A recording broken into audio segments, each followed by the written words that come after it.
Students, हमने micro economics का topic 2 start किया था जिसमें हमने डिमांड एनालिसिस का फर्स्ट पार्ट किया था। आज हम करेंगे सेकंड पार्ट और इसमें हम करेंगे elasticity of demand. Price elasticity of demand का जो कंसेप्ट है वो एल्फ्रेड मार्शल ने फर्स्ट टाइम दिया था। और अब हम देखते हैं फैक्टर कौन कौन से इफेक्ट करते हैं इलास्टिसिटी ऑफ डिमांड को। अब हमारे पास दो वर्ड्स आते हैं, पहले उनको समझ लेते हैं। एक आता है इलास्टिक। इलास्टिक का मतलब होता है चेंज होना, मतलब प्राइस के चेंज होने से डिमांड में जब ज्यादा चेंज होता है तो उसको कहते हैं इलास्टिक।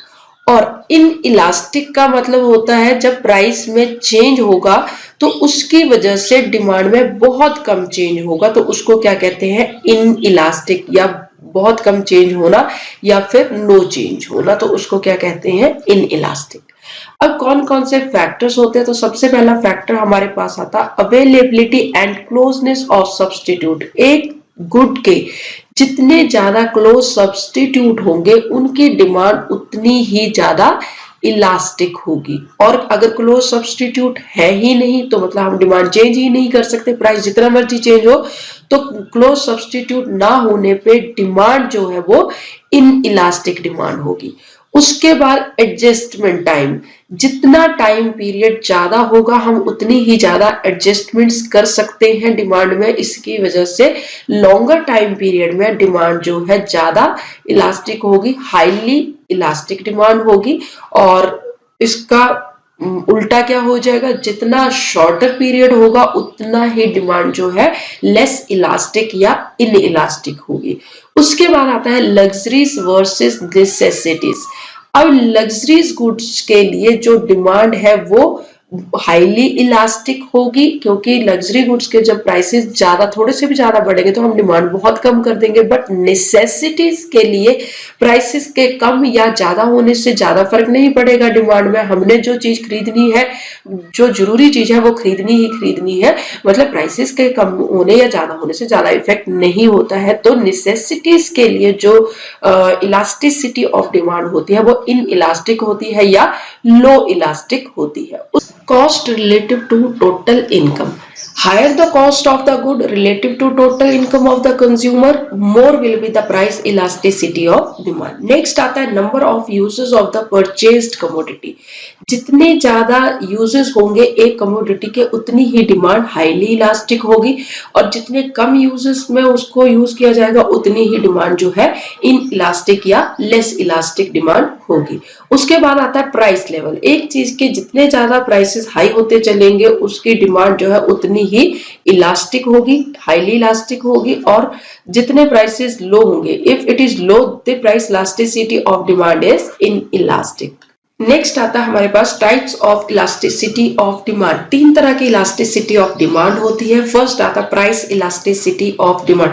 जब प्राइस के चेंज होने की वजह से डिमांड में चेंज आता है तो उसको क्या कहा जाता है, price elasticity of demand. Second आती है इनकम इलास्टिसिटी ऑफ डिमांड। जब इनकम के चेंज होने की वजह से डिमांड में चेंज आता है तो उसको कहा जाता है income elasticity of demand. Third आता है क्रॉस इलास्टिसिटी ऑफ डिमांड। जब कॉम्प्लीमेंट्री एंड सब्स्टिट्यूट गुड्स की वजह से जो डिमांड में चेंज आता है उसको कहा जाता है क्रॉस इलास्टिसिटी ऑफ डिमांड। तो सबसे पहली आती है price elasticity of demand.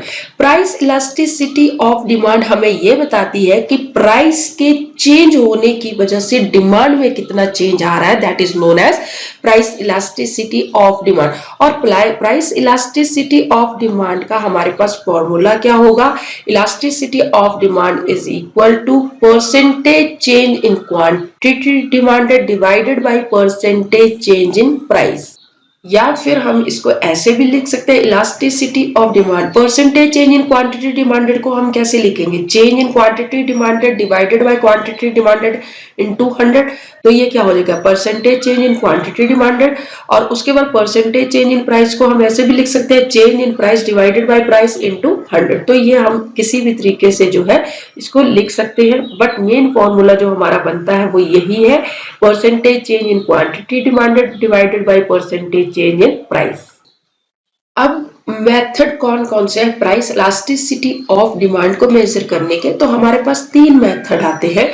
First percentage method, second geometric method and third is outlay और एक्सपेंडिचर मेथड। परसेंटेज मेथड में इलास्टिसिटी ऑफ डिमांड को कैलकुलेट करने का जो फॉर्मूला है हमारे पास, तो ये है percentage change in quantity demanded divided by percentage change in price, या फिर इसको भी ज्यादातर हम यूज करते हैं elasticity of demand is equal to change in Q divided by change in P into P upon Q. Second method हमारे पास आता है आउटले और एक्सपेंडिचर मेथड।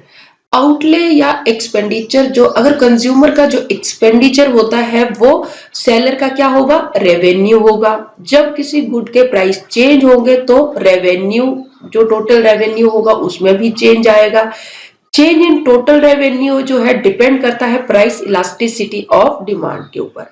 अब जब किसी चीज के प्राइस चेंज होते हैं तो तीन सिचुएशंस हो सकती है। First, elasticity is greater than 1, elasticity is less than 1 and elasticity is equal to 1। First case हमारे पास आता है इलास्टिसिटी इज ग्रेटर देन 1। इस केस में जब इलास्टिसिटी इज ग्रेटर देन 1 होगी तो उस डिमांड को हाईली इलास्टिक डिमांड कहा जाएगा। जैसे ही प्राइस थोड़ा सा भी कम होगा तो उसकी वजह से एक्सपेंडिचर, टोटल एक्सपेंडिचर जो है वो बहुत ज्यादा इंक्रीज हो जाएगा इस केस में। In case of highly elastic demand, price and expenditure moves in opposite directions। बहुत इंपॉर्टेंट पॉइंट है ये कि जब हाईली इलास्टिक डिमांड होगी या ईडी इज ग्रेटर देन 1 होगा तो उस केस में जो प्राइस और एक्सपेंडिचर है वो ऑपोजिट डायरेक्शन में मूव करते हैं। मतलब जैसे ही प्राइस कम होंगे तो एक्सपेंडिचर बहुत बढ़ जाएगा और प्राइस ज्यादा होंगे तो एक्सपेंडिचर बहुत कम हो जाएगा। Elasticity is greater than 1 because total expenditure rise with fall in price and vice versa. अब देखिए हमें एक एग्जांपल समझ लेते हैं। देखिए हमारे पास टेबल है हाईली इलास्टिक डिमांड का। प्राइस जब 5 था तो क्वांटिटी डिमांडेड कितनी थी, 100 थी, तो टोटल एक्सपेंडिचर कितना था, 500 था। अब देखिए प्राइस जैसे ही कम हुआ, 5 से 4 हुआ, तो हमारा क्वांटिटी हमने ज्यादा परचेज करनी शुरू कर दी, जिसकी वजह से हमारा टोटल एक्सपेंडिचर जो है वो इंक्रीज हो गया, 560 हो गया। तो देखिए ऑपोजिट डायरेक्शन में जो है, जो प्राइस के ऑपोजिट डायरेक्शन में टोटल एक्सपेंडिचर मूव हो रहा है। प्राइस के कम होने से टोटल एक्सपेंडिचर हमारा इंक्रीज हो गया, तो इस केस को कहा जाता है हाईली इलास्टिक डिमांड या demand elasticity of demand is greater than 1। आता है second case, elasticity is less than 1, ED less than 1। इस केस को हम क्या करते हैं, इलास्टिसिटी ऑफ लेस देन 1 जब होती है तो लेस इलास्टिक और इनइलास्टिक डिमांड भी कहा जाता है। इस केस में जब प्राइस बढ़ता है तो एक्सपेंडिचर भी बढ़ता है और जब प्राइस कम होता है तो टोटल एक्सपेंडिचर भी कम हो जाता है। इसका मेन पॉइंट ये है कि जब इलास्टिसिटी लेस देन 1 होती है या इन इलास्टिक डिमांड के केस में टोटल एक्सपेंडिचर और प्राइस जो है सेम डायरेक्शन में मूव करते हैं। अब देखिए लेस इलास्टिक डिमांड का एक एग्जांपल से देख लेते हैं। ये टेबल बना हुआ, जब प्राइस 5 था तो हमारा टोटल एक्सपेंडिचर कितना था, 500 था। जब प्राइस कम हुआ तो टोटल एक्सपेंडिचर भी कम हो गया। तो जब सेम डायरेक्शन में मूव करते हैं तो उसको क्या कहा जाता है, elasticity is less than 1। Next हमारे पास आता है elasticity is equal to 1, ED is equal to 1। इसको, इस तरह की डिमांड को कहा जाता है यूनिटरी इलास्टिक। इस केस की स्पेशलिटी ये है कि प्राइस के कम होने या ज्यादा होने से टोटल एक्सपेंडिचर पे कोई फर्क नहीं पड़ता, जैसा पहले था वैसा ही रहता है, प्राइस कम हो या ज्यादा हो। अब देखिए यूनिटरी इलास्टिक डिमांड का ये टेबल बना हुआ, प्राइस 5 था तो टोटल एक्सपेंडिचर कितना था, 500 था। प्राइस कम हुआ तो भी टोटल एक्सपेंडिचर कितना रहा, 500 रहा। जब प्राइस बढ़ गया तो भी क्या हुआ, टोटल एक्सपेंडिचर 500 ही रहा। तो यहाँ पे प्राइस के कम होने या ज्यादा होने से यूनिटरी इलास्टिक डिमांड में कोई चेंज नहीं आता, मतलब सेम एक्सपेंडिचर रहता है, तो उसको क्या कहा जाता है, ईडी इज इक्वल टू 1। अब हमारे पास प्राइस इलास्टिसिटी ऑफ डिमांड को मेजर करने का थर्ड मेथड जो है वो है ज्योमेट्रिक मेथड। ज्योमेट्रिक मेथड में हम क्या करते हैं, इसको ग्राफिक मेथड या पॉइंट मेथड भी कहा जाता है, और जहां इनफाइनाइटली चेंज होते हैं, प्राइस के चेंज होने से डिमांड में इनफाइनाइट तक चेंज आता है तो उसको तो वहां पे हम ज्योमेट्रिक मेथड को यूज करते हैं। इसको कैलकुलेट करने का फॉर्मूला क्या, lower segment of demand curve divided by upper segment of demand curve. अब हम इसको एक डायग्राम से समझ लेते हैं। देखिए हमारे पास ये डायग्राम गिवन है। अब पॉइंट ई की बात करें, ई पॉइंट कहाँ पे है हमारे पास, ये है सबसे टॉप पे ई पॉइंट है। ई पॉइंट पे हमारी डिमांड जो होगी वो इलास्टिसिटी ऑफ डिमांड क्या होगी, इनफाइनाइट होगी।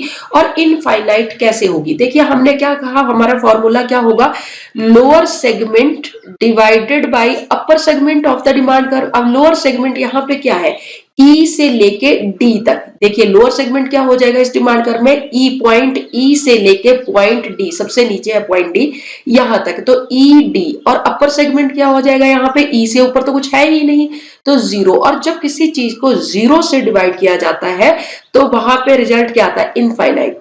तो यहाँ पे क्या हो जाएगा, ई पॉइंट पे हमारी इलास्टिसिटी ऑफ डिमांड जो है वो इन्फिनिटी हो जाएगी। पॉइंट ए की बात करें, अब ई पॉइंट के बाद कौन सा पॉइंट आ रहा है, ए पॉइंट पे हमारे पास लोअर सेगमेंट क्या हो जाएगा, ए और डी। ए डी को जब अपर सेगमेंट इसमें क्या हो जाएगा, ए ई, ए से ऊपर को जाएंगे तो ए ई तक जाएगा। अब हमारे पास ए डी क्या है, ज्यादा है, और ए ई का क्या है, कम है। तो यहाँ पे जब ऊपर न्यूमरेटर ज्यादा होता है देन द डिनोमिनेटर, तो क्या होता है हमारा ग्रेटर देन 1। उसके बाद इलास्टिसिटी एट पॉइंट बी। अगर पॉइंट बी की बात करें तो पॉइंट बी में हमारे पास क्या, लोअर सेगमेंट बी डी है और अपर सेगमेंट क्या है, बीई। तो दोनों क्या हो गए, इक्वल हो गए। और जब ऊपर का और नीचे का बराबर हो गया तो हमारे पास इलास्टिसिटी एट पॉइंट बी क्या हो जाएगी, इक्वल टू 1 हो जाएगी।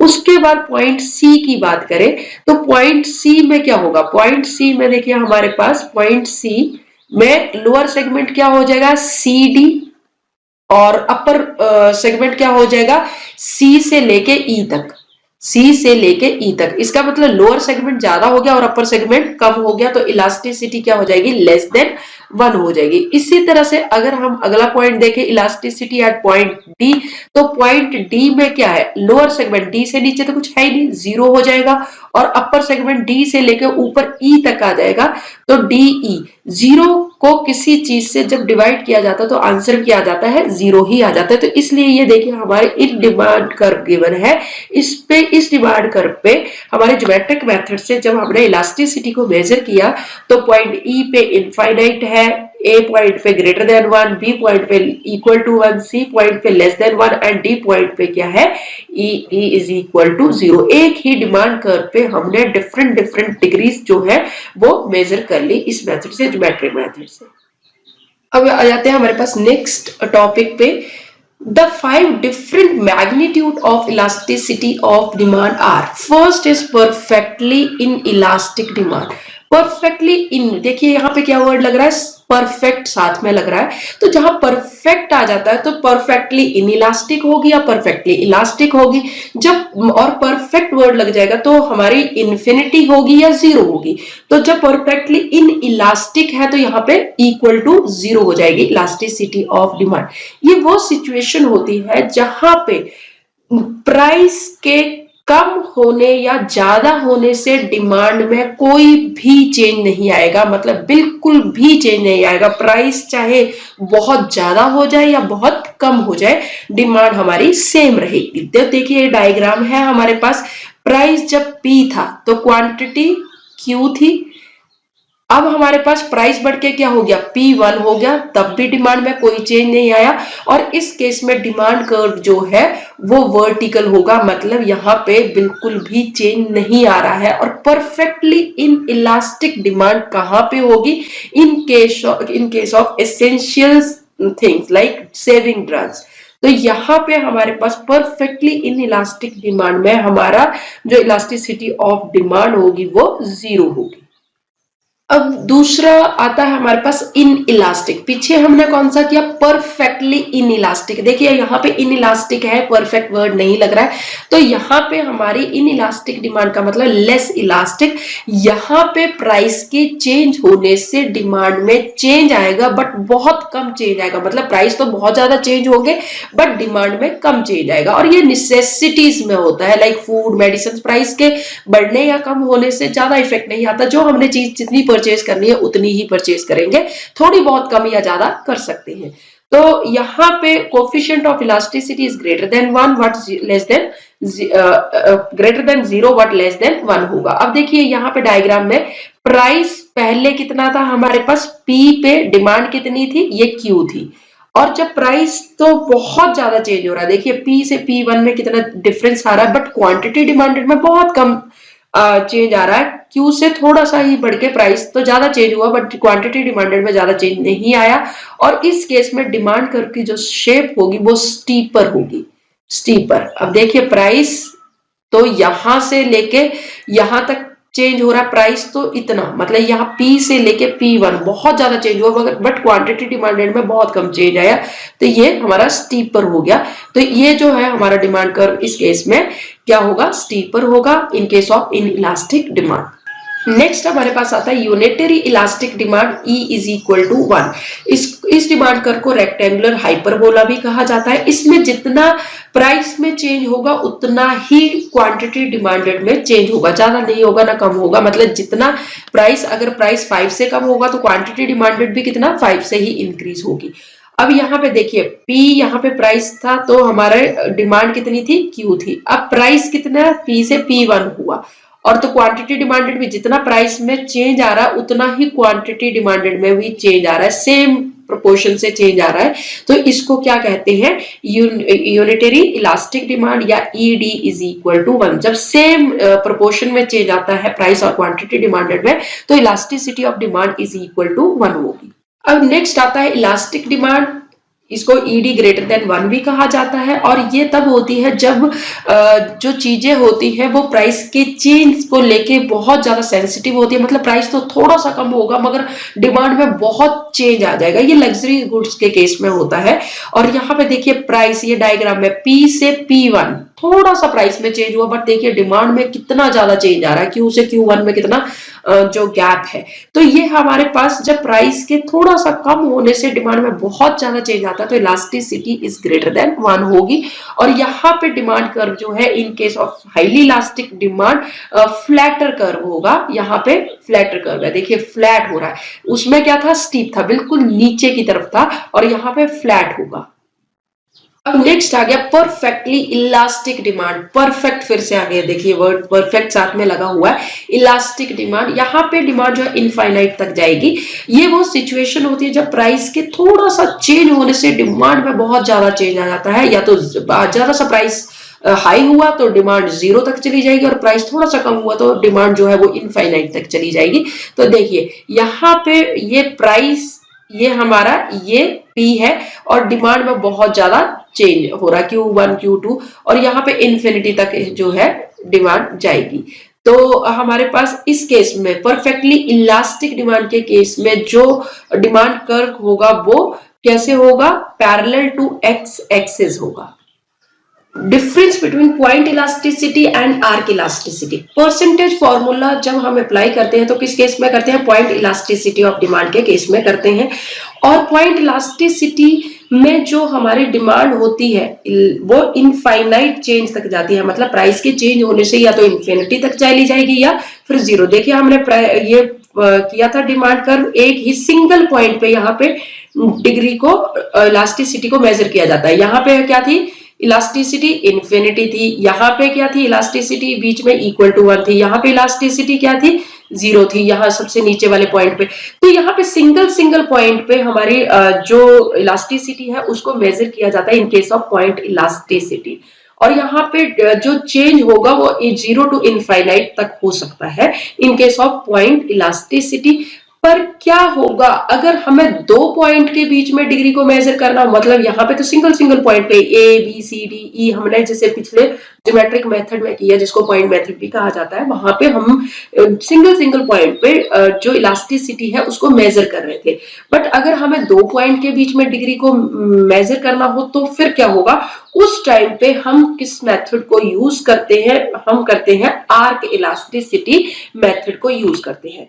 तो ये देखिए, however if there is finite change in price, and quantity demanded such that it relates to stretch over the demand curve, then the percentage formula is modified.